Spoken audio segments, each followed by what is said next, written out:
Some coincidences change everything. Flight 447 to Boston was boarding its final passengers when Garrett Sullivan made his way down the narrow aisle, carry-on bumping against seats, muttering apologies to irritated travelers already settled in. He was 34, wearing a wrinkled white button-down shirt he'd ironed at 5 that morning, dark circles under his eyes from another sleepless night worrying about his daughter's medical bills. His seat was 27B, middle row economy, the last seat available when he'd booked this morning. He found his row and stopped. Sitting in 27A by the window was a woman in a red dress that seemed far too elegant for Coach. Dark hair pulled back in a sleek bun, expensive earrings catching the cabin light. She was staring out the window with an expression Garrett recognized because he'd worn it himself many times. The look of someone trying very hard not to fall apart. "Excuse me," Garrett said quietly. "I'm in the middle seat." The woman looked up, and Garrett's breath caught. It was Valentina Rossi. Even someone like Garrett, who rarely read society pages or business news, knew that face. Billionaire heiress, daughter of real estate mogul Antonio Rossi, engaged to tech entrepreneur Marcus Thorne in what the media called the wedding of the decade. The wedding that had been scheduled for yesterday. Valentina's eyes met his, and he saw recognition there too, though not of him personally. Recognition of the moment when someone realizes they've been identified. "Please don't," she said softly. "Please just sit down and don't say anything." Garrett slid into his seat. "I wasn't going to." They sat in silence as the plane filled, as flight attendants went through safety demonstrations, as engines roared to life and the aircraft lifted into gray skies. 20 minutes into the flight, Valentina spoke without looking at him. "You're wondering why I'm in economy. I'm wondering why you look like you'd rather be anywhere else," Garrett replied. "Honestly." She turned to him then, really looked at him, saw a man with kind eyes and work-worn hands, someone who wasn't impressed by her name or her dress or the scandal she represented. "I ran from my wedding," she said, 2 hours before the ceremony, walked out in this dress, took a taxi to the airport, bought a ticket on the first flight leaving. The only seat left was this one. "Good dress for running," Garrett observed. Valentina laughed, a real laugh that surprised them both. "It cost $18,000. My mother had it imported from Milan. My daughter's surgery cost $42,000, Garrett said. "I'm flying to Boston to meet with a specialist about a second opinion we can't afford." Something shifted in the air between them. Two strangers, two different worlds, both running toward or away from something that terrified them. "Your daughter," Valentina said. "What's wrong?" Garrett found himself telling her. About 7-year-old Sophie, who'd been diagnosed with a rare heart condition. About his wife who'd left when the medical bills started piling up. About working double shifts at the construction site and still falling behind. About this last desperate hope that a specialist in Boston might have answers the doctors at home didn't. Valentina listened with an intensity that made him feel truly heard for the first time in months. "Why did you run?" Garrett asked when he'd finished. Valentina looked down at her hands, at the engagement ring she hadn't taken off yet. "Because Marcus doesn't love me. He loves my father's company, my family's connections, the image we project. And I realized that if I married him, I'd spend the rest of my life being an asset instead of a person." She twisted the ring on her finger. "My father has been grooming me my whole life to marry well, to strengthen the business, to be useful. But yesterday morning, I looked in the mirror in that $18,000 dress, and I didn't recognize myself anymore. So you ran," Garrett said, echoing what she'd told him. "So I ran. To Boston, because I have a cousin there who always said I could visit.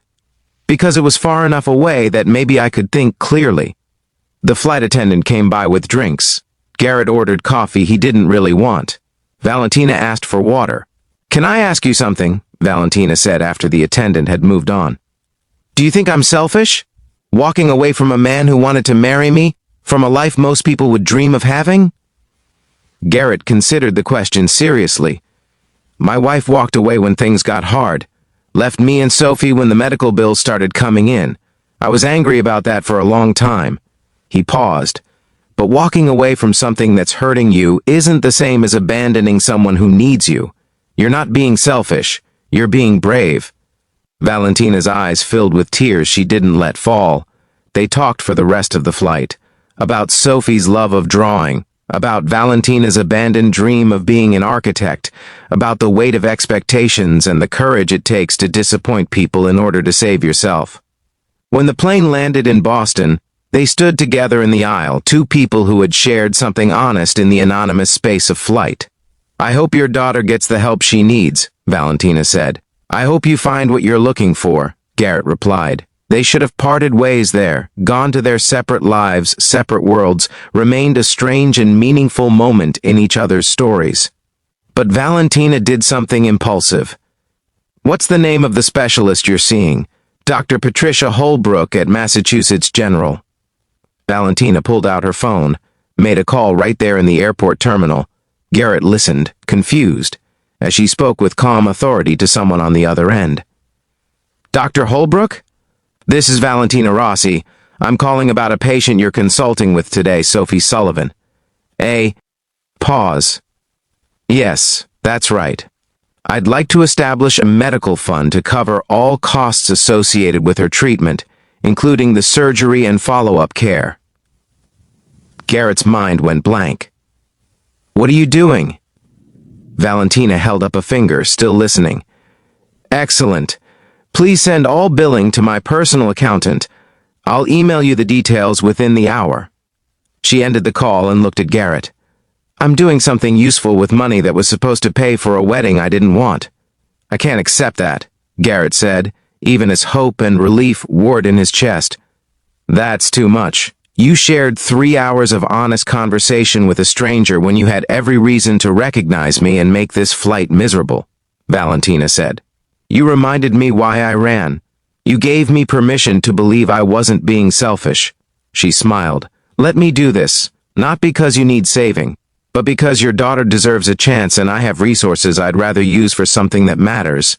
Garrett's throat closed up. He managed to nod. "Thank you," he whispered. They exchanged phone numbers, promised to stay in touch, though both wondered if they actually would. Sophie's surgery happened 3 weeks later. It was successful, miraculous even. Dr. Holbrook called her a fighter, said she'd live a normal, healthy life. Garrett sent Valentina a photo of Sophie smiling in her hospital bed, giving a thumbs up. She responded immediately, "She has your eyes." They texted sporadically over the following months. Valentina had moved to Seattle, started working at an architecture firm under an assumed name, building the life she'd always wanted. Marcus had moved on quickly, was already engaged to someone else. Garrett focused on Sophie's recovery, on being present for every milestone, every ordinary moment he'd almost lost. 6 months after that flight, Valentina flew back to Boston for a project meeting. She called Garrett on impulse. They met for coffee in a small shop near his apartment. Sophie came too, shy at first, then chattering about her drawings and her new school and her dad's terrible cooking. Valentina and Garrett talked like old friends, like people who had seen each other at their most vulnerable, and found something trustworthy there. "I'm glad you called," Garrett said as they walked back to his apartment. "I'm glad you took the last seat on that plane," Valentina replied. Whatever they were building, it was slow and careful and real. Not a fairy tale, not a rescue. Just two people who had met in a moment of crisis and found in each other something rare, genuine connection. Sometimes the most important encounters happen in the most ordinary spaces. A middle seat on a crowded flight. A conversation between strangers who had nothing to lose by being honest. Sometimes the person sitting next to you is running from the same things you are, expectations, disappointment, the weight of other people's dreams. And sometimes, just sometimes, two people from completely different worlds find common ground 30,000 feet above the earth and build something beautiful from that unlikely beginning. If this story moved you, please like, share, and subscribe. Leave a comment about an unexpected encounter that changed your life, a stranger who became important, a moment of honesty that mattered.